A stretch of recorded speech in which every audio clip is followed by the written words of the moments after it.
संतुलन आसन। इस आसन में अपने पूरे शरीर का संतुलन एक हाथ और एक पैर के ऊपर बनाया जाता है। तो चलिए इसका अभ्यास आरंभ करते हैं। उसके बाद इसके प्रभाव, लाभ व सावधानियों के संदर्भ में चर्चा करेंगे। पहले अपने स्थान पर वज्रासन में आ जाएंगे। दोनों हाथों को इस प्रकार से घुटने की सीध में ज़मीन पर रखेंगे। नितंब को एड़ियों से ऊपर उठाएंगे। पैर की उंगलियों को इस प्रकार से ज़मीन पर खड़ा करके रखेंगे। हाथों को धीरे धीरे सामने की ओर लेकर जाते रहेंगे।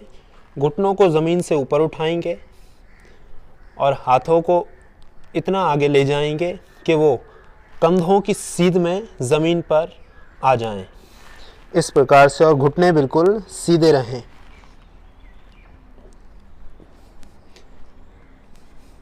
इतना शरीर को लेके आएंगे कि पीठ सीधी रहे और गर्दन को इस प्रकार से सामने की ओर देखेंगे। अब धीरे धीरे अपने दाएं हाथ को ज़मीन से ऊपर उठाएंगे और पूरे शरीर को बाएं हाथ के ऊपर संतुलित करने का प्रयास करेंगे।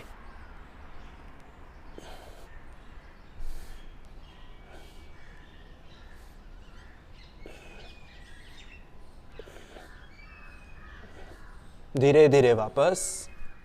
अब इसी अभ्यास को बाएं हाथ से करेंगे। दाएं हाथ के ऊपर संतुलन बनाते हुए बाएं हाथ को ज़मीन से ऊपर उठाएंगे और शरीर को इस प्रकार से ही रोक कर रखेंगे।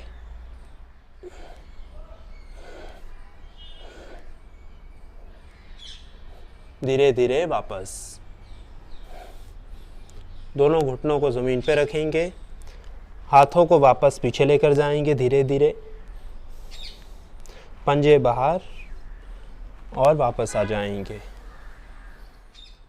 अभ्यास के दौरान सांसों की गति सामान्य रूप से चलती रहेगी। इसका अभ्यास 2 से लेकर 3 बार तक दोनों तरफ से किया जा सकता है और प्रत्येक बार में 20 सेकंड से लेकर 1 मिनट तक शरीर को स्थिर भी रखा जा सकता है और अपनी शारीरिक क्षमता के अनुसार इस समय सीमा को और बढ़ाया भी जा सकता है, परंतु समय को धीरे धीरे ही बढ़ाएं। इस आसन के बाद या पहले चतुरंग दंडासन, फलक आसन या अधोमुख श्वान आसन का अभ्यास करें। इन सभी आसनों की अलग अलग वीडियो भी बनाई गई है। उन वीडियो को देखकर आप उन अभ्यासों का भी लाभ प्राप्त कर सकते हैं।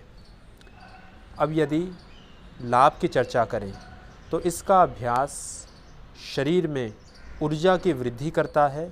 इसके अभ्यास से शरीर बलवान, ऊर्जावान, शक्तिशाली और स्वस्थ बनता है। मानसिक और शारीरिक स्थिरता के लिए इसका अभ्यास लाभप्रद अभ्यास है। जंघाओं की मांसपेशियां, पिंडलियों की मांसपेशियां, कमर, पेट की मांसपेशियां, कंधे, भुजाएं और कोहनियां व हथेलियां, यह सभी अंग इसके अभ्यास से प्रभावित होते हैं और स्वास्थ्य को प्राप्त होते हैं। रीढ़ की हड्डी के लिए भी इसका अभ्यास लाभकारी अभ्यास है। एकाग्रता को साधने के लिए भी इसका अभ्यास लाभ करता है। इसके अभ्यास से शरीर सुंदर, बलवान और ऊर्जावान बनता है। सावधानियों के रूप में इतना ध्यान रखें, चक्कर आने की स्थिति में हाथ, हथेली, कोहनी, भुजा और कंधे में किसी प्रकार की चोट लगने पर इसका अभ्यास ना करें और शारीरिक कमज़ोरी या सांस फूलने की समस्या होने पर भी इसका अभ्यास ना करें या पहले चिकित्सक से या योग शिक्षक से सलाह लें, उसके बाद इसका अभ्यास करें। इसी प्रकार की और वीडियो नियमित रूप से देखने के लिए स्क्रीन पर दिख रहे लोगों पर दबाकर चैनल को सब्सक्राइब करें और हमें अपना स्नेह दें। धन्यवाद।